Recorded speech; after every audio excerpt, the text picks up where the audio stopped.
प्यारे बच्चों, आप सभी का स्वागत है आपके अपने YouTube channel physics with Vikas sir में। आज हम जिस कॉन्सेप्ट पर डिस्कस करने वाले हैं वो क्लास 10th और 12th के स्टूडेंट्स के लिए बेसिक कॉन्सेप्ट है और इंपॉर्टेंट कॉन्सेप्ट की स्टडी में आती है, जिसमें क्वेश्चन आपका चुंबकीय क्षेत्र की तीव्रता 1 नंबर का क्वेश्चन बनता है। बहुविकल्पीय प्रश्न भी बनते हैं, नॉर्मली सब्जेक्टिव भी ऑब्जेक्टिव भी दोनों टाइप के क्वेश्चन बनते हैं। द्विक सूचक क्या होता है, ये नॉर्मली सोशल भी जानकारी है आपके लिए। बहुत सारी इंपॉर्टेंट कॉन्सेप्ट इसके अंतर्गत आने वाली है, इसलिए आपको बिल्कुल अलर्ट होकर बैठना है, बिल्कुल तैयार होकर रहना है। चलिए वीडियो की शुरुआत करते हैं, लेकिन चैनल को सब्सक्राइब कर दीजिए और वीडियो को लाइक कर दीजिए। हम सबसे पहले बात कर लेते हैं कि चुंबकीय क्षेत्र की तीव्रता क्या है। इसको जानने से पहले अगर एक पॉइंट को आप फॉलो कर लें कि वैद्युत क्षेत्र की तीव्रता क्या होती है, तो चुंबकीय क्षेत्र की तीव्रता आप बेहतर समझ जाओगे। वैद्युत क्षेत्र की तीव्रता में आपको हमने बताया था, जैसे किसी एक आवेश ये है, इस आवेश के कारण ये इतने भाग में क्या उत्पन्न हो गया, वैद्युत क्षेत्र। और वैद्युत क्षेत्र के किसी बिंदु पर लगने वाले बल को हम वैद्युत क्षेत्र की तीव्रता कहते हैं। वैसे ही चुंबकीय क्षेत्र की तीव्रता है कि चुंबकीय क्षेत्र की तीव्रता की बेसिक डेफिनेशन हमने लिख दी है। किसी स्थान पर चुंबकीय क्षेत्र के लंबवत रखे एकांक लंबाई के तार में एकांक प्रबलता की धारा प्रवाहित करने पर तार पर कार्यरत बल को उस स्थान पर चुंबकीय क्षेत्र की तीव्रता कहते हैं। यानी कि एकांक लंबाई के तार में एकांक भाग में जो धारा प्रवाहित हो रही है, बस उस निश्चित भाग में लगने वाले बल को ही हम वैद्युत क्षेत्र की तीव्रता कहते हैं, चुंबकीय क्षेत्र की तीव्रता कहते हैं।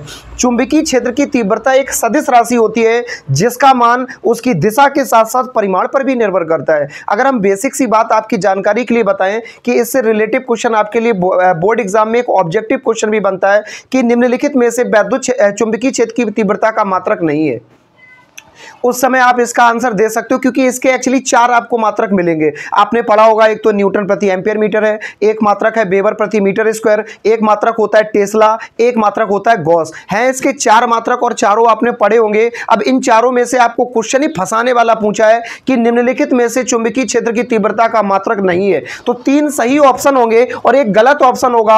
आपको उस गलत ऑप्शन को टिक करना है, क्योंकि यही पूछा जा रहा है कि कौन सा चुंबकीय क्षेत्र की तीव्रता का मात्रक नहीं है। तो याद रहेगा हमने क्या कहा है, तो आप आंसर को देख सकते हो। ये 4 मात्रक हमने लिख दिए, ये तीनों मात्रक एक बेस में आते हैं, जबकि बेटा यहां एक टेस्ला लिखा हुआ है, थोड़ा इसको करेक्शन करो। यहां पे हमें लिखना है एक गॉस। क्या लिखना है?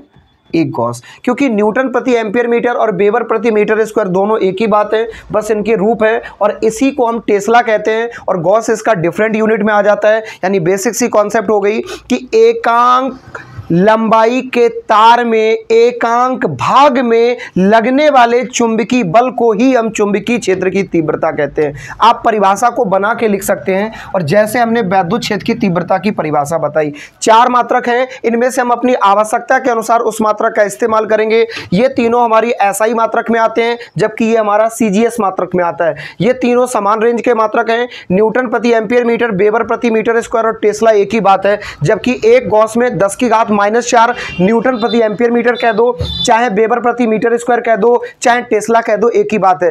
तस्ला नहीं कह रहे, टेस्ला। वैसे आप एक बेसिक सी बात समझने की कोशिश करो भाई, बड़ी सिंपल सी बात है कि मान लो जैसे राजू, काजू, गाजू, पाजू, साजू, हाजू, लाजू, एक ही बात है। एक ही व्यक्ति को अलग अलग तरह से बुला दिया। जैसे कोई व्यक्ति मान लो काला है, तो उसका नाम हमने संबोधन के लिए रख दिया कल्लू घर में, तो कल्लू को कोई गुस्से में आके कभी कालिया भी कह देता है, कोई करिया भी कह देता है, कोई करेटा भी कह देता है, कोई नांग भी कह देता है। तो व्यक्ति तो एक ही, बस उसके रूप अलग अलग है। वैसे ही न्यूटन प्रति एम्पियर मीटर SI मात्रक है, इसको हम ट्रांसफॉर्म करके वेबर प्रति मीटर स्क्वायर लिख सकते हैं, और इन दोनों को हम टेस्ला के नाम से भी जानते हैं। और इसके बाद इनका ये तीनों SI मात्रक की श्रेणी में, जबकि ये डिफरेंट है, जो कि हमारा आता है CGS मात्रक की श्रेणी में। तो फाइनली इसको हम कह सकते हैं एक गॉस में फलाना ढिकाना मान होता है, 10 की घात -4 इतने उतने के बराबर होता है। अब हम बात कर लेते हैं कि द्विक सूचक क्या होता है। ये द्विक सूचक को हम इंग्लिश में कंपास कहते हैं और हिंदी में द्विक सूचक के नाम से जानते हैं। इसमें एक चुंबकीय सुई होती है। आमतौर पे इसको आपने 2 तरह से देखा होगा, या तो इस तरह से मोबाइल फोन में, सैमसंग से लेके नोकिया से लेके जो भी पुराने से नए जो भी फोन आते हैं, एंड्रॉयड मोबाइल से लेके सारे मोबाइल फोन में आपको इस तरह का मिलेगा। और जब मार्केट से आप सेपरेटली इसको परचेस करेंगे तो इस तरह से आपको मिलेगा। अब आप देख रहे होंगे सर EWNS का मतलब क्या है। ई का मतलब है ईस्ट, एन का मतलब है नॉर्थ, W का मतलब है वेस्ट, S का मतलब है साउथ। इस तरह से इसमें डायरेक्शन डिनोटेड होंगी। इसके बाद में यहाँ पे S का मतलब है साउथ से और N का मतलब है नॉर्थ से। नॉर्थ का मतलब उत्तरी, S का मतलब साउथ यानी दक्षिणी, ईस्ट का मतलब पूर्वी, ईस्ट का मतलब पूरब हो जाएगा, पश्चिम हो जाएगा, उत्तर हो जाएगा, दक्षिण हो जाएगा। एक्चुअली दिशाएं कैसी होती हैं सबको पता है। सूर्य जहां से निकलता है वो पूरब है, जहां अस्त होता है वो पश्चिम है, ये हमारा उत्तर है, ये हमारा दक्षिण है। लेकिन समस्या ये है कि बच्चा अगर पेपर दे रहा है उस समय किस स्थिति में कहां किस तरह से बैठा है, ये सिचुएशन चेंज होती रहती है फॉर्मेट के अकॉर्डिंग। कोई पूरब में बैठ के, कोई पश्चिम में देख के बैठ के, कोई उत्तर की ओर चेहरा करके, कोई दक्षिण की ओर चेहरा करके बैठ के पेपर दे रहा है और सबने उत्तर अपने विवेक के अनुसार लिखा, सबने सही लिखा और जो चेक करने वाला वो अलग दिशा में बैठा है, सबकी दिशाएं भंग है, तो इस हिसाब से तो आंसर गलत हो जाएगा। इसलिए जब हम पेपर में कभी दिशाओं की बात करते हैं तो पेपर में दर्शाने के लिए इस तरह की डायरेक्शन को फॉर्मेट को फॉलो करते हैं। यानी कि इधर देख लीजिए, इस तरह से फॉलो करेंगे। ये ईस्ट होगा हमेशा पेपर में, ये वेस्ट होगा, ये नॉर्थ होगा, ये साउथ होगा। अपने माइंड में डेवलप कर लीजिए, सबको पता है, हमको भी पता है कि ईस्ट उधर है, लेकिन आप माइंड में सेट करिए ईस्ट हमारा कहाँ होगा, इस साइड। कहाँ? पेपर में, जब कागज में लिखेंगे, क्योंकि हमारी दिशा कुछ भी हो सकती है ना, इसलिए ईस्ट इधर है, वेस्ट इधर है, नॉर्थ इधर है, साउथ इधर है। इतनी बातें क्लियर हो गई। अच्छा, जब मार्केट में आप नॉर्मली किसी डायरेक्शन को फाइंड आउट करने के लिए किसी कंपास को आप खरीदते हो तो कंपास का बेसिक काम है दिशाओं को बताना। कंपास का हम बेसिकली जो इस्तेमाल करते हैं वो दिशाओं को ज्ञात करने के लिए करते हैं। यह सिर्फ हमारी दिशा भंग होने की स्थिति में उत्तर और दक्षिण दिशा का हमें ज्ञान कराती है। हम कंपास की सुई को कितना भी घुमा लें लेकिन वो विक्षेपित होने के बाद अंततः उत्तर और दक्षिण दिशा में ठहरती है, अर्थात ये उत्तर दक्षिण दिशा को बताती है। ऐसा मानते हैं कि पृथ्वी के भूगर्भ में एक बहुत बड़ी चुंबक दबी हुई है और उस चुंबक के कारण उसका जो चुंबक का जो हिस्सा है, यानी पृथ्वी के उत्तर दिशा में चुंबक का दक्षिणी हिस्सा रखा हुआ है और पृथ्वी के दक्षिण दिशा में चुंबक का उत्तरी हिस्सा उत्तरी ध्रुव रखा हुआ है, जिस कारण से जब भी हमारी कोई चुंबक हम रखते हैं वो विपरीत ध्रुवों की ओर आकर्षित होती है। इसलिए इसका ईस्ट में जाता है, यानी चुंबक का जो आप ईस्ट वेस्ट से तात्पर्य, सॉरी नॉर्थ और साउथ से तात्पर्य है कि चुंबक का जो नॉर्थ पोल होगा वो हमेशा नॉर्थ डायरेक्शन में जाएगा और जो साउथ पोल होगा वो साउथ डायरेक्शन में जाएगा। क्योंकि पृथ्वी के धरातल के हिस्से में जो चुंबक दबी हुई है, ऐसा मानते हैं जो चुंबक है उस चुंबक का जो साउथ पोल है उसकी तरफ ये नॉर्थ पोल होता है, उस चुंबक का जहां पे नॉर्थ पोल है उसकी तरफ ये साउथ पोल होता है। यानी जस्ट अपोजिट टाइप के जो पोल होते हैं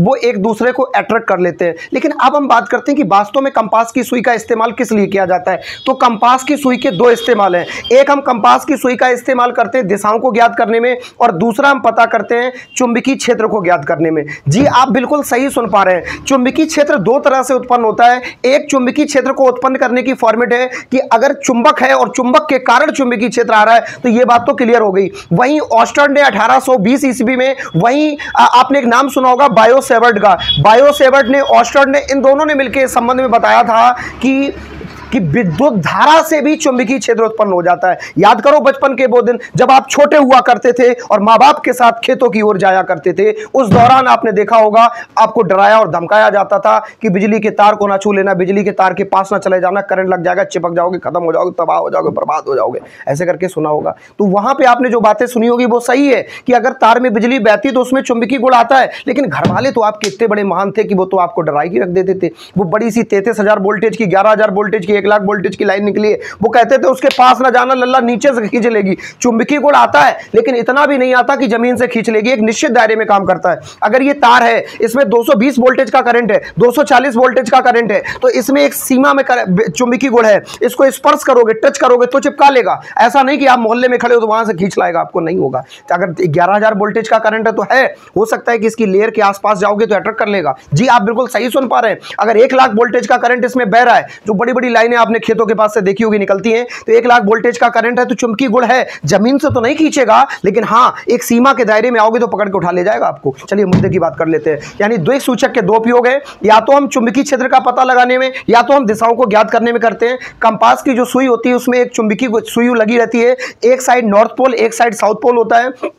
जो नॉर्थ पोल होगा वो हमारा रंगीन होगा या लाल रंग का होगा, जो साउथ पोल होगा वो नॉर्मल होगा। यानी नॉर्थ और साउथ पोल का मुख्य रूप से जो इस्तेमाल करते हैं वो दिशाओं को ज्ञात करने में करते हैं। इसका स्क्रीनशॉट ले लीजिए, इस कॉन्सेप्ट को बेहतर तरीके से समझ लीजिए। हमने यहाँ पे मेंशन कर दिया और बाकी सारी जानकारी दे दी। अब चुंबकीय क्षेत्र है कि नहीं है, विद्युत के कारण चुंबकीय क्षेत्र कैसे आता है कैसे नहीं आता है, इसके लिए हम इसके नेक्स्ट वीडियो में ओस्टर्ड के नियम को डिफाइन करने वाले हैं, जहां पे हम आपको बताएंगे कि ओस्टर्ड ने कैसे इस चीज को डिफाइन किया था कि चुंबकीय गुण कैसे आता है। यानी विद्युत के कारण चुंबकीय गुण आता है कि नहीं आता है। एक तार में अगर आप धारा प्रवाहित कर रहे हो और धारा प्रवाहित करने के बाद में उसके पास में इस कंपास की सुई को लेकर जाते हो, उस समय आप बेहतर तरीके से देख पाओगे इसकी चुंबकीय सुई अपने आप विक्षेपित होना शुरू हो जाएगी, इधर उधर होना शुरू हो जाएगी। यानी बिना टच किए, बिना किसी एक्स्ट्रा एनर्जी के कोई मूवमेंट नहीं होता हमारे यूनिवर्स में। और वहां पे आप देख पाएंगे कि अगर ये तार है और इस तार के पास कंपास की सुई ऐसी रखी है और इस तार में धारा बह रही है, तो कंपास की सुई ऐसे हो जाएगी या कैसे भी हो जाएगी, कुछ ना कुछ तो हो जाएगा। वो कैसे कैसे हो जाएगा, क्या हो जाएगा, ये हम जानने वाले हैं नेक्स्ट वीडियो में। मिलते हैं एक ब्रेक के बाद, मार्क के स्क्रीनशॉट रेडी हो जाओ, मिलते हैं अगले वीडियो में। फटाफट देखो, चैनल को सब्सक्राइब करना ना भूलना, जल्दी जल्दी करो, चलो फटाफट निपटाओ।